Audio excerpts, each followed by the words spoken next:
fiction, science fiction, horror, fantasy, crime, LGBT, thriller. You have now entered the House of Mystery with your hosts, Eric Shapiro, David North Martino, John Copenhaver, and Al Warren. Heard on KCPW 106.5 FM Los Angeles, 102.3 FM Riverside, and 105.0 AM Palm Springs.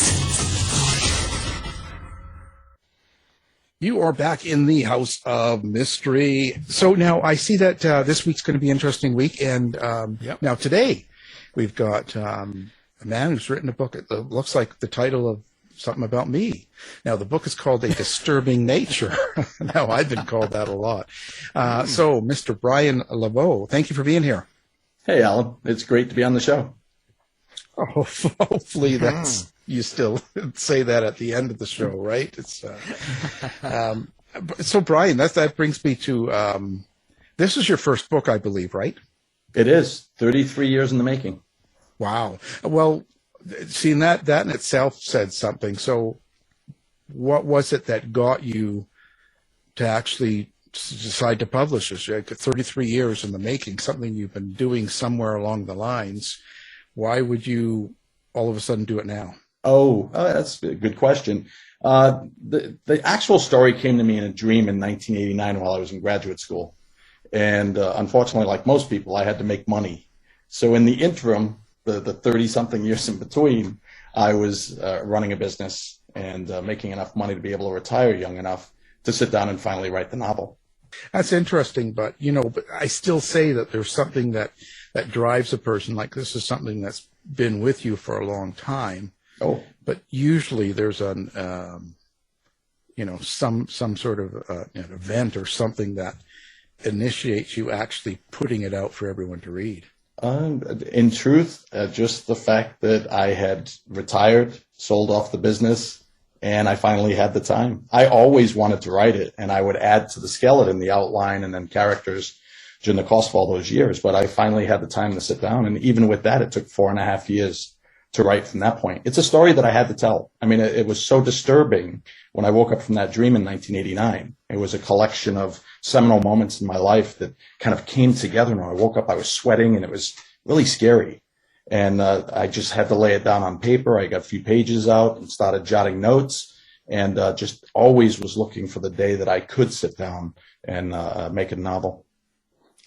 Again, so now you say it was in a dream, but yet it's moments of your life. So this is really kind of based on true events. Absolutely. A lot of what's in there, obviously, I'm not a serial killer. My mother thinks so now, though, after she read the book. but no, I'm not a serial killer. We'll discount that right from the beginning. No, it was a bunch of different little snippets of things that had occurred that didn't make sense when I was younger, and suddenly in that dream it kind of made sense. And, as I tried to explore that, I realized just how dark those thoughts were as I was jotting them down. And the general themes for the book about the man versus monster, and also issues of post-World War II racism in the Jim Crow law period, and then after civil rights legislation, post-Jim Crow period. So, in putting all that down, I had to be an older person to write this novel. I could not have written this when I was 20. I had to be 50 to sit down and write this novel. So did you figure out what the dream was about for yourself? I did, and I think a lot of those were personal things for me. They involved family and friends and schools that I had gone to and people that I had met. And I really don't, although a lot of what's happening in the novel has to do with my interpretation of those, the actual people involved are I leave out. They were an influence as opposed to being, the actual characters themselves. Well, so at the end of the novel, but so you've been through this now it's finished, it's done. Do you think it's changed you, this whole process? Without question. Yeah, it was grueling. I will tell you honestly, it was grueling. When you sit down, I know that if you're writing a horror novel, if you're writing a police procedural and it's removed from you, that I think you can step away a little easier. But when you are constantly evaluating the monster that resides inside you so that you can get a better understanding of the monsters that have been in our society and continue to be, I would really have to take a big step back at times. I was working on a novella that was much lighter at the same time. It was hard because I'll give you an example. We all remember when we were a kid, and there was always that kid that would steal your lunch money. Unless you were the bully, then I think you had a different set of circumstances. But the kid that wanted to steal your lunch money, or the kid that would just pick on you, the bully. And as a kid, you'd have those thoughts about, God, I wish this kid would die so that I don't have to deal with this anymore. And you don't mean it. You wouldn't kill the kid. But that's about as dark as you can get in terms of the way that you think. So in thinking back through my thought patterns and processes over time, and the fact that we just have things float through our head that we don't even know why we thought that in that instant, trying to capture those and really pull that out. It was an experience for 4.5 years. It definitely was. Now, as you were writing this, you're dealing with a lot of dark subject matter. Did you have to step away and do something to decompress in between writing chapters or scenes or anything like that? Yeah, no question. I love to travel, and I've been very lucky to travel a ton. And so every time I'm stressed, I travel. I go somewhere on the planet, usually try to pick remote places that other people wouldn't go to. And they do play into settings for some other books that we're working on. I have a team here. And so we have a series of stories that are laid out. And so I travel to these locations, and it takes my mind off of the current thing that I'm writing as I'm jotting down notes for those scenes. And for me, that's absolutely the best way to decompress and kind of step away. And then when I come back, I'm immersed. I typically write about 3,500 words a day. So even for a long novel, it can be written. I think I wrote this novel in original draft in 13 weeks. So do you feel like you have a monster inside that you need to deal with, or maybe a maniac? Well, I think we all have our own demons. I think in truth, and that's the premise we begin with, that we're all messed up. There's a different word that we use here at Tangent, but we're all messed up, and we spend our entire life trying to hide it from everybody else. We all have, the wrong thoughts. We judge. We harbor fears that manifest into beliefs that may not be conventional. And we wouldn't want no one would want their head cut open and laid on display for everybody else to see, because we would see the hate and the prejudice that resides inside us. We're just not immune to it. And we all judge. And again, that's a big theme for the book, is when we look at the man and the monster, and you'll have trouble telling which is which as you go through the novel. But as we look at the man and the monster, we see that line ever thinning, because when do the people that judge actually themselves become the monster? So that leads me to, let's talk about your two main characters then. Like who are they, and how did you come up with them? Well, they represent the two extremes of my personality, to be honest with you. Mo is moving up from Virginia under some mysterious circumstances. He's been banished. He's 24 years old, but an accident when he was young leaves him with the mental capacity of an 11-year-old, nearly a 12-year-old. And Francis Palmer is an FBI chief investigator, a celebrity. He's solved many of the biggest mass murderer cases, because before 1980, they were not called serial killers, they were called mass murderers. He's solved many of the biggest ones to that point, including the Boston Strangler, Cape Cod Casanova, among many others, and you'll see them in the book. These references to true life, and everything in the book is historically accurate. All I've done is drop these characters in, all of the characters as fictional characters, into a realistic setting, down to the weather, even the weather as we go through this 2-month period. So you have Palmer coming back from Seattle, where he's been working on the Ted Bundy case. He's frustrated, and the beast inside him is frustrated. He cannot get the monster out of himself. And so he has a beast that's able to communicate with the monsters. and to understand them as he works on these investigations. So you have two very different. You have the very intellectual genius, the FBI agent who is the heroic figure, and then you have this very questionable young man coming up from Virginia, and girls start going missing and bodies start being discovered shortly after that, within weeks of this young man coming up to Rhode Island. How long did it take for them to catch you? How long did it take for them to catch me? Well, it's now at 58 years, and I'm still free, so they haven't caught me yet. That's good. The book plays out over the course of about 9 weeks. It's a little over 2 months, and it starts in August of 1975. The Red Sox are marching to the World Series. At that point, they're working their way towards the pennant, and this drama takes hold of this young man. He moves into the area. He's always been a baseball fan, and he becomes a very quick fan of the Red Sox because it's a means for him to communicate with the young folks on the college campus that he's now living with, and also with his coworkers.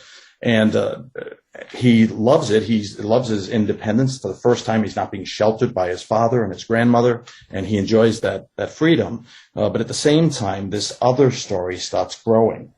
And this other story is that there's a serial killer on the loose in central Rhode Island and southeastern Massachusetts. And that's taking more and more of the headlines. And this young man gets swept up in the investigation, ultimately becoming a major suspect. So you incorporated where you grew up in a lot of this. Why do that? I think you write what you know. And I think the geography was easier for me to be authentic in the layout from 1975. I was also 11 years old in 1975. And so Moe's character really represents the youthful innocence that we all try to maintain. And whereas Palmer's character represents that jaded cynicism that we get as we get older. And you'll see that very clearly in the novel, and they think very differently. Those are really the two extremes of the way that I process information. And I thought it would be interesting to watch how those converge over time. But to use Rhode Island, I taught at Bryant University. Now it was called Bryant College when I taught there in the 1990s for a few years. I knew the campus very well. I went back and visited it a couple of times.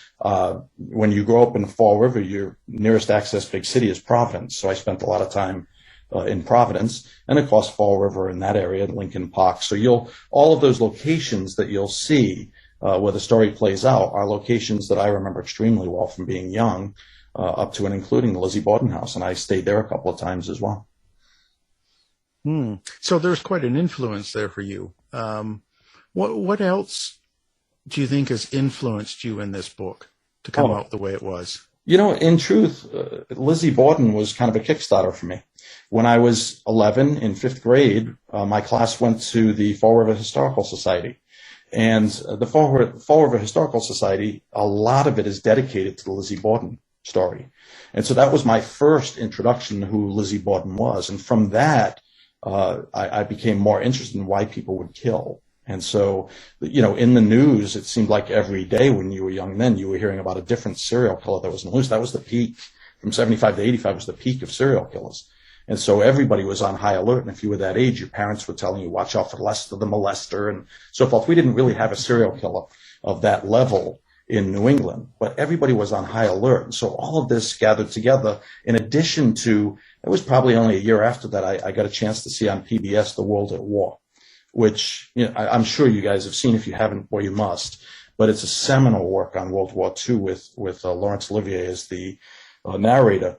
It's wonderful. And so I started looking at the distinctions between the desperate leaders of World War II and these serial killers and what the distinctions between them were. And it just drove a lifetime of watching documentaries, anything that I can get my hands on around serial killers and mass murderers and, war in general, but particularly World War II. And so those themes all run through the novel. Did you have to do a lot of research, or were you able to just rely on memory of things that you watched and the places that you went when you were here in New England? Well, my memory's not so great, so I was doing tons of research. And again, when you're taking 4.5 years to sit down and write a novel, you know a lot of that is spent doing research. So I would say, and again, there's a team of us at Tangent. I have a group, and I wanted them to learn to edit so that I could write books a little faster, move the process along, starting up Tangent as a publishing company. And so they were able to do some of the research for me, particularly in terms of weather outcomes in the games, stuff like that. But when it came down to doing the research for the serial killers and for World War II, that I was doing myself. I would know generally exactly what happened, or when it happened, and pretty much the general aspects of it. But then I would have to research to get into the nitty gritty to be able to apply it. And so that was in and of itself a great deal of effort. Have you been able to identify exactly what it is you were looking for when you search out serial killers? Yeah, I think that if you look at what we have difficulty connecting with, right? It's always hard for us. We say, we'll watch the news and they'll say, "Wow, he seemed like such a great guy. Jeffrey Dahmer was the perfect neighbor. He was quiet, always said hi, right? No issue there. Ted Bundy was the most likable guy you've ever met, right? He was communal. He was communicative.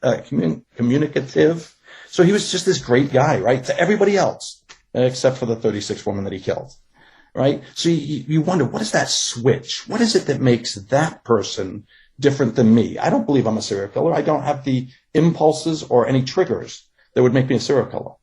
But what might have happened in my upbringing or in certain events that may have occurred in my life, losing family members, things like that. What could have happened that would have swung me the other way? I think it's a question we all wonder from time to time. I believe you go to the extreme. The story isn't interesting if you take it in shades of gray most of the time, but if you take it to the dark edge and the far light, then you have something that's pretty compelling to try and find what that middle ground is. Yeah, and I think it's probably a step further, too, actually, because there are plenty of people that have had just as traumatic, events in their life happen that are not killers. That is entirely true. And there's a parallel in the story around the treatment of individuals with disabilities aligned against the treatment of minorities in the 1960s. As we separate post-World War II into two periods, pre the Kennedy assassination and civil rights legislation, and then post. And I'm really trying to use the character of Mo, who has a intellectual handicap or disability, more appropriately, trying to parallel that with treatment of people of color in the story. So it is really a post-World War II work. And I used the serial killer model because it allowed me to take the extreme situation. I think it created more contrast and is a little more shocking. Yeah, it's interesting, too, because the peak of the killers, like you were saying, in the later 70s, 80s, and all the atmosphere of that, a lot of them were kids of war survivors, so to speak.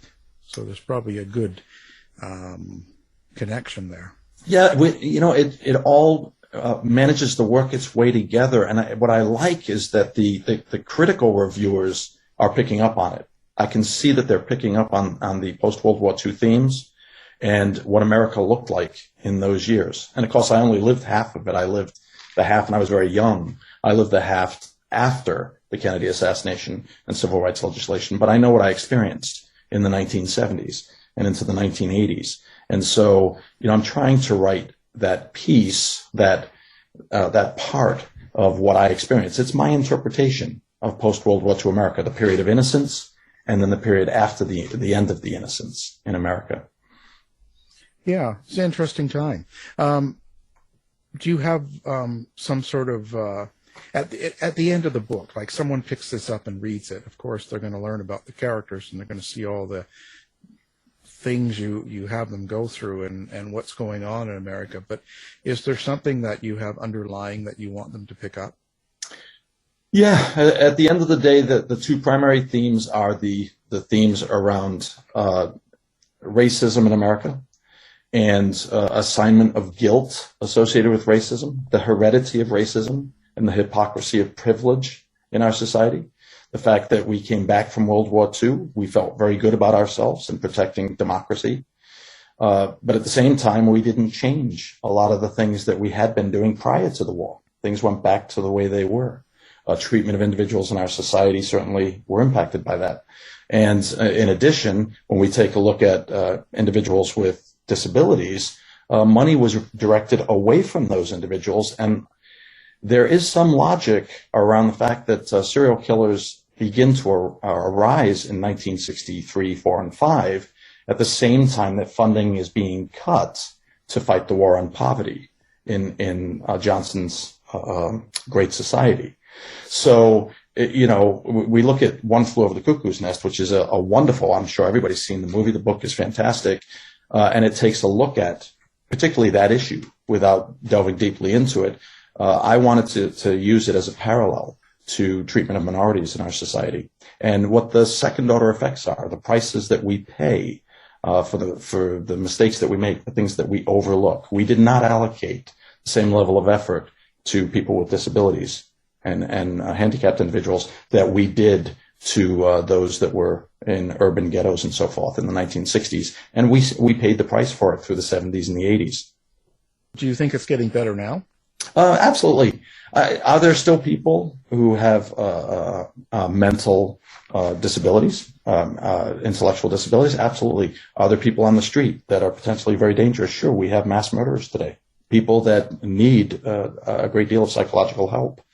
And it's very, very hard to identify which ones are going to be dangerous and which ones are merely a danger to themselves, right? That's one of the issues that we have in our society. But I do think it's definitely getting better. Mental awareness is much higher today, psychological awareness. You've got a third of the population, I believe is what it is, under the age of 30 that now seek attention, help.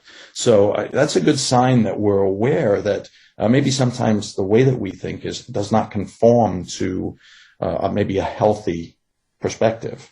So yes, I think things have definitely improved. I think looking at the 70s and 80s, that was a very different time for us at that time. And we were still wrestling with, a great deal of issues around minorities in our society, either due to sexual differences or physical differences or religious differences. And I think a lot of those the issue's not gone. They exist still today. We know that. But I think we're on the right path. Yeah, disco ended. I mean, we wrestled with disco, right? I mean, come on. Wow. Thankfully, I was so young that I missed the disco era because it is kind of a joke today, isn't it? Yeah. Well, actually, I wasn't. I remember it, but you see, I was still too young to go out. My older siblings were going to the discos, Yeah, I think you and I were in the same boat then. I was just a young teenager, and I wasn't going out and enjoying the dance scene at that time. But roller disco and all. In a sense, I did go roller skating, and there was music on. So I guess short of the mirror ball, I guess I was part of the scene. Oh, see, now we're getting the real truth. You wear a stretch outfit and wearing and roller skating and disco. Okay, well, no, I think it's a great idea, a great book, great sort of thing. How do you deal with, or do you even think about it? Because we were around in the 60s, definitely the 70s, and even Dave came along in the 70s, and we talked a lot differently. We behaved differently. And now a lot of it's not so acceptable. There's a whole political correctness that's kind of permeated through our day-to-day society. But when you're writing about an era where people are just they behaved in that different light, do you worry about how you present them to a younger generation? Yeah. Actually, it was a big concern, both in terms of the language, the dialogue, and also in terms of the themes. So with respect to the dialogue specifically, had to be careful for certain language which would be considered offensive today. Had to make sure that the usage of key words were limited to only those points in the book where it was absolutely essential. What I did is I hired an outside contractor firm that did all of the sensitivity reviews. So we have, I don't want to give anything away, but we have characters of pretty much everything that you can possibly imagine. We have pedophiles in the book, and this will play out through the series. These characters over the course of 4 books will keep reoccurring, even if they have passed, because it all ties together. And so I wanted to make certain that in the way that they spoke in the dialogue, that I wasn't doing anything that was offensive. I wanted to make certain that my use of phrases and terms was spot on. It only occurred when it was absolutely necessary. And then, you worry about that today. You worry about using certain words today that people, regardless of the trying to remember that it's 1975, they just will not be able to get over that hurdle, maybe because they didn't live at that time. When, I went back and I showed my staff videos of the busing crisis in Boston in 74 and 75. They were shocked at how many times the N-word was used in the interviews. They were shocked. They were like, is that really? I said, that is exactly the way it was. That was not going to get cut out on air. And so we have to be better than that. We have to make sure that that same shock exists in the book, but not in that way, right? So yeah, it was a very big concern, and again, it added to the amount of time that it took to write the book. But we have not had anyone say anything negative at all about either the research in the book, the authenticity of the way it's presented, or the dialogue. Yeah, I think maybe having an advantage of fictional characters, it's really tough when you're actually presenting real people with their dialogue, because they said things that were not appropriate, but it was acceptable back then. So I think that's where the difficulty comes. So you have that advantage of being able to take your fictional characters and kind of regulate them a little bit. Yeah, no, it's absolutely true. I mean, I had to, for one secondary character, it had to be very clear that there were going to be costs. He was going to be held accountable for his racist behavior and beliefs. And so that had to be woven into the story. But again, even though they're fictional characters, I wanted to be sensitive to, where we are today. And I think we were able to accomplish it with just as much shock, in the same way that there's no bombs exploding, no body parts flying all over the place in the book. I think we were able to maintain that level of shock in the book, and do so in a way that I think people will appreciate. Yeah, I think it's a good thing. I was just watching Turner Classic Movies on the weekend, and boy, there were some movies I was watching, and wow, I think you forget on how easy it was for them to use like the N-word and that language. Yeah. In the 60s. It was just so common throughout. It's just or if you're Quentin Tarantino now, right? That's true. Yeah, that's a whole different alley here. Yeah. So you have, this is going to be kind of a series for you. You've kind of got this already. You were saying 4 books and stuff. So is your process when you're doing a series like this to outline? And I say this in the fact of, do you kind of already know what's going to happen at the end of the series and kind of know where you're going to be and where the characters are going to go? It's just you write your way to it, or is this totally as it goes?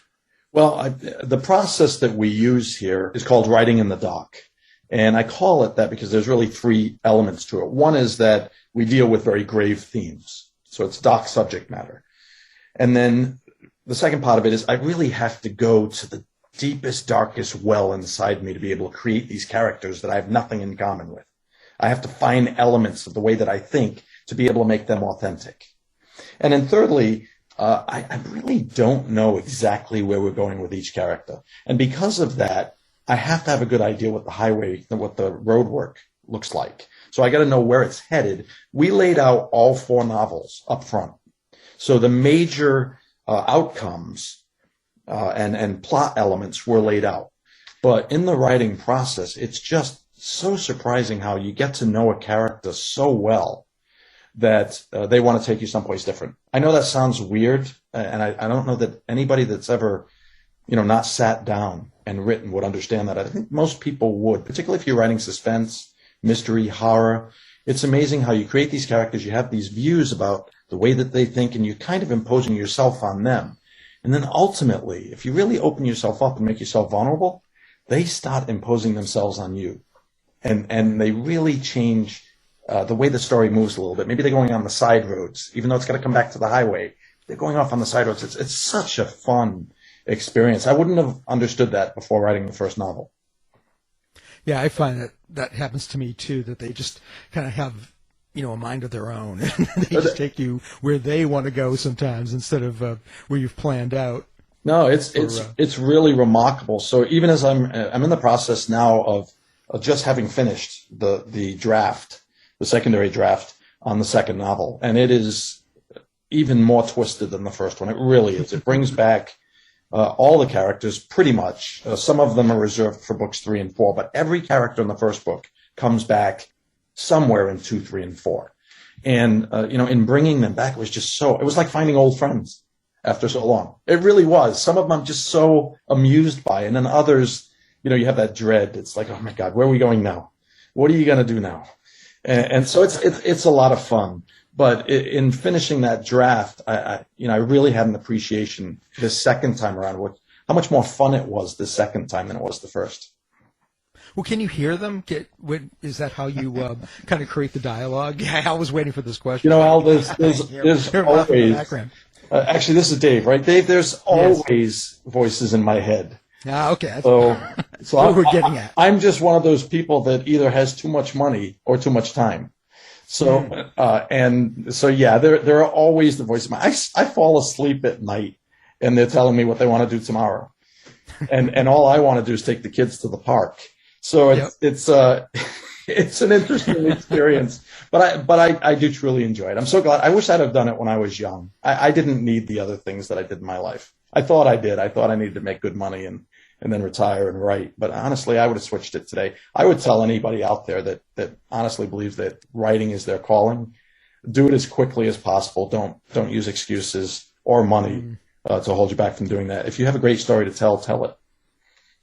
Yeah, but you ever wake up in the morning and find mud on your feet and maybe a shovel by the bed and, I'm always hot enough to shower before I get in bed because my wife would suspect something. But she has pointed out the mud stains and even more importantly, the blood stains. Sometimes I'll have in my cuffs or whatnot. So I've gotten better at it. I throw the clothes away on the way home. Yeah, well, that's good. I mean, I just thought, But what do you do when you see a strange dent on your car? Then I get really pissed because that wasn't part of the process. Yeah, I didn't expect to incur any damage myself. Well, but we talk to a lot of people in fiction, nonfiction, all sorts of people that write and create, and it's always certain fictional writers that will say they hear the voices and they get told, and these people are they talk about characters like they're real people. Now, with that in mind, have you ever thought about where you get that character from? Like, where does that come from? Because in essence, it's coming from you. It's your mind that creates this person, this character, this being that comes to life, and you create stories with them. I say with them because you're both doing it. It sounds like it's a back and forth. But do you ever think about where that comes from within you? I'm going to say honestly no, because I'll give you an example, something that everyone does, and I'm sure you guys have done it. You're walking down the street, and I could say you see a pretty girl walking on the other side of the road, or you see a homeless person walking on the other side of the road. Your mind immediately wonders, wonder what that person's story is, right? And then you start creating the person's story. Right? Everyone does it. You know it. When I say this, I'm sure every person listening is going, oh, yeah, I've done that. Yeah, but if I can interrupt here. But when I see that pretty girl walking down the road, I'm looking at it and I'm thinking, not a positive thing. I'm thinking, well, look at the injections in that face. Look at the fake lips. Look at the fake boobs. You know what? You just answered my question for me. That's exactly what I'm telling you. When I'm looking at people, I'm not looking at the surface of what I see, whether they're good looking or they're less attractive or they've been worn down by years of struggle and or they're homeless or whatever. I'm seeing most of the times wondering what it is that made them that way. And if they've been fortunate to have certain gifts, what if they've been misfortunate enough to have in terms of negative gifts? So that we all know the girl that's gorgeous but has no personality, right? And so as you're doing these contrasts, as you're just looking at people, I do it all the time, nonstop. I traveled to Geneva just to walk the streets near Lake Geneva, just to watch the people, literally just to watch them. I don't even go on the rides when I go to Disneyland. I just watch everybody walking by. And I look at the different body styles and body motions, the way they behave, the way they talk, do they use their hands? And in doing that, you start to kind of create these characters with each one. And then I would take that back and I would build a character around that individual. Because particularly for Palmer, it's funny because both main characters, really see everybody as attributes. They see them as a pair of lips or a hairstyle or even a number, a seat assignment on a plane. Because in Palmer's case, the investigator, he has lost the ability to be in touch with humanity. The beast inside has taken over. And so he only sees everything as a piece of a puzzle. And on Lumen's side, he kind of sees everything. For example, there's a scene where he's walking through a house, and it's a house that was built by robber barons. Well, he doesn't know what a robber baron is, so he thinks it's a house built by thieves. He legitimately, that's what he thinks.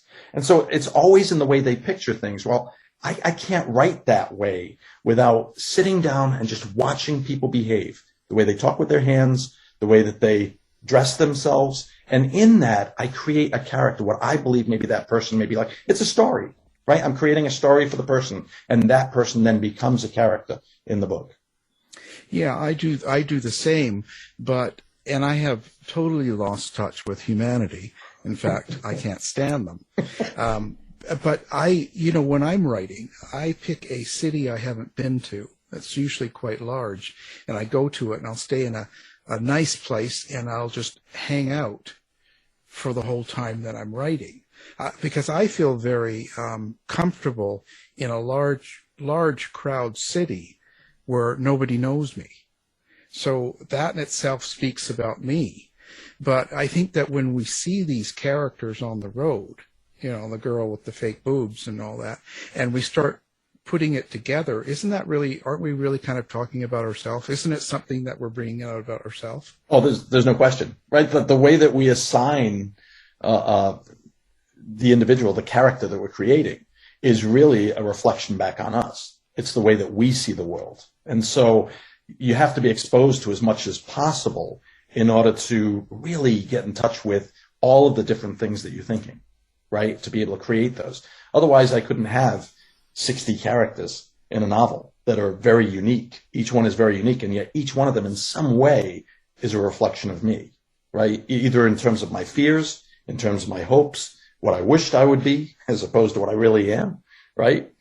So I think you're absolutely right there. Every one of them reflects certain things about our attitude, our personality, and our motivations. So in reality, what you're doing is you're giving us a biography. And so where does the courage come for you to let your feelings come out on a page? And in today's world where everybody can say something about it to you online, is there something special about that? Is there something that you do to protect yourself? No, I think I'm completely vulnerable in the writing. I suspect that people that I've known very well for a very long time will recognize things in the characters about me, maybe about situations, relationships in the past.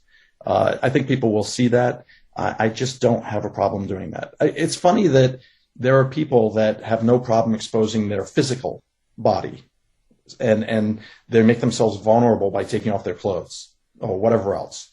And that's something I could never do.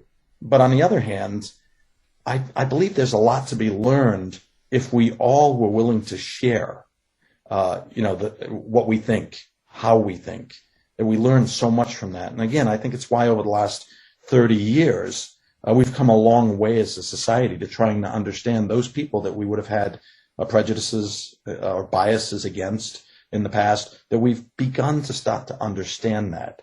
And we talk about, the issues with people, homophobia, an example, right? And that would have been mocked and laughed at 50 years ago. And yet today, it's kind of a deep-seated understanding that it not only exists, but it creates issues in our society. So I think it's perfectly fine. I don't find myself any more abnormal than anyone else. I just think that I'm making the time and taking the extra effort to really explore why I am the way I am. And I'm not perfect, and I make mistakes, and I have thoughts that I wish I didn't have, but I'm not going to hurt anybody. I would rather that everybody learns that it's okay to have that beast inside them. It's better sometimes to acknowledge that we have a beast inside us that can think certain things and behave certain ways, because then we can better contain it and control it. Yeah, I work with a bunch of beasts. Just, I understand that totally, because it's terrible. My life is terrible. The difference between a beast and a monster, very, very simply, the difference between a beast and a monster is that we believe we can tame the beast, and we do not believe that about the monster. What do you think of the current, I don't know, popularity of things like murder and crime and serial killers and the young generation sending their cock shots to everybody? Yeah. It's a totally, because you and I, we grew up in a time, and even Dave come along, we didn't have that. Like, we didn't have the phones and the internet, the access, and we weren't flashing ourselves to everybody online and doing all this stuff. And then, so but does that say something about the current generation's mindset? I think it's easy to say that when we get to the end of an empire, so one would argue that maybe the American empire is starting its death struggle, right? But I don't know that I necessarily buy it from the social perspective, because, if we look all the way back to the Greek Empire, the Roman Empire, there were things that were going on in terms of house slaves, effectively, that were living with families and what they had to do. And if you go to Italy or Greece, you can go see where all the houses of ill repute, the whorehouses and so forth, were located. And they were on every street corner. When you go to Vesuvius and you look at the city down below, they were on every street corner. So this whole concept of this, it's new that we have all this. Yes, it's much easier for everybody to, get the visualization today. But the wealthy, whether they were kings or even popes in the past, they would have their harems, right? So I think that it's just become more equal today. It's not limited to just the wealthy. And so we get worried about that as a society. But I also think the other side of it is we become somewhat desensitized to it. Like, how many times can you watch, for me, how many times can I watch Spider-Man? Like, holy cow. How many iterations of Batman have I seen since I was a kid? Now, sometimes they come out with something really good where you get inside the mind of the Joker, like the movie several years ago. That was intriguing. Yeah. But for the most part, if you're just remaking the same movie like Superman, how many times do I have to see it? How many times do I have to see A Star is Born? But the point is, we become desensitized. Violence today, watching someone's head be ripped off and so forth, that's not really going to move an audience anymore. They don't jump in shock like they would have when we watched Halloween in 1978, right? That was a very different experience then. And young people don't really understand that. They're looking for the next level of shock. I fear that probably the thing that happens one day is there isn't going to be anything left for shock value. And so maybe we start returning back to nuance and innuendo to provoke us, as opposed to relying on just the visual sense and hearing, having to be shocked by explosions and body parts being strewn around and so forth. That's kind of my gut. Could you imagine when we were maybe 10 in the 1970s and we saw a movie called John Wick? What it would have been like? That would have been disturbingly crazy in the mid-70s to see something like that. Yeah, it absolutely would have. And I mean, just think of Rocky Horror Picture Show and its reception. in a sense, right? But you're right. Seeing something, I think of a few years after that, Blade Runner. It was mind blowing when it came out, right? It was really like so far ahead at the time. So I don't know how I would have taken it at 10 years old in 1974, seeing John Wick or so many others that are out there. But it certainly would have changed the course, and we'd be N number of years ahead today to see what the impact would be. But I'm with you there. They have their place. Those movies have their place. I understand the appeal. I've watched them through the years. They have their appeal. But when it becomes a chase to become more and more graphic in every possible sense, at what point is it, are you just sober to it? You've seen that before. Like, you have to amp it up. And how much further can you amp it? I don't know. I don't know the answer. Maybe it never ends. I don't know. Yeah. So what can readers expect for the rest of the series? Where's it going to go? Well, I think for the rest of the series, they're going to continue to work on the arcs. So the first half of the first book really opens up a whole series of mysteries and a series of small arcs and broader arcs. In the later books, which become increasingly twisted, you have different serial killers that are being hunted. And at the same time, all the serial killers that are famous at that time or operating at that time are introduced, woven into the book, in much the same way that Ted Bundy and Juan Corona, the Boston Strangler, the Cape Cod Casanova, and others are woven into this first novel, because the book is taking you from 1975, or the series, from 1975 through 1980 when it ends. And so you just have a very ripe time for all of the serial killer activity that's happening. There'll be 3 different serial killers in the first 3 novels. And then the 4th novel really wraps everything up in a way that will really, really surprise people. I think each book will very much surprise people. No one has guessed the ending of this novel, this first one. No one has yet. I promise you, no one has come back and said they guessed it. And it is a really thorough and enjoyable ride when you get to the crime drama as he comes off Ted Bundy and then he moves on to the Pastoral Predator. It's a real thrill ride. The second book is a real thrill ride. The third one does get a little more gory. I'll say that ahead. It does really get somewhat gory. It's a very different type of serial killer. And then the 4th one really brings all of that together. I think people are really going to enjoy it. Oh, great. Now, so how do people get a hold of you? Do you run a website? Do you like to be contacted on social media? Do you hang out on Tinder, Grindr, anything like that? Well, not so much Grindr. at least not recently. If I wanted to be an author, I had to stop that real quick. Yeah. No, I prefer to be called for dinner. Anybody offering to make me dinner, I'm there in a heartbeat. But outside of that, I have my website, so you can go to brianlebeau.com. Very simple. And then I also am on Instagram as Brian Lebeau Writer. Facebook is, you can search for Brian Lebeau Writer. And, to be honest with you, people know I'm pretty open about everything. So I'm very easy about giving my email out so people can contact me directly. I love answering questions. I love that people are asking questions now. We've got a whole series of book clubs that have already asked if I would be willing to go. And I will share the symbolism, the themes, everything about the novels that people want to know. I really want to get the message out there about what this is truly about.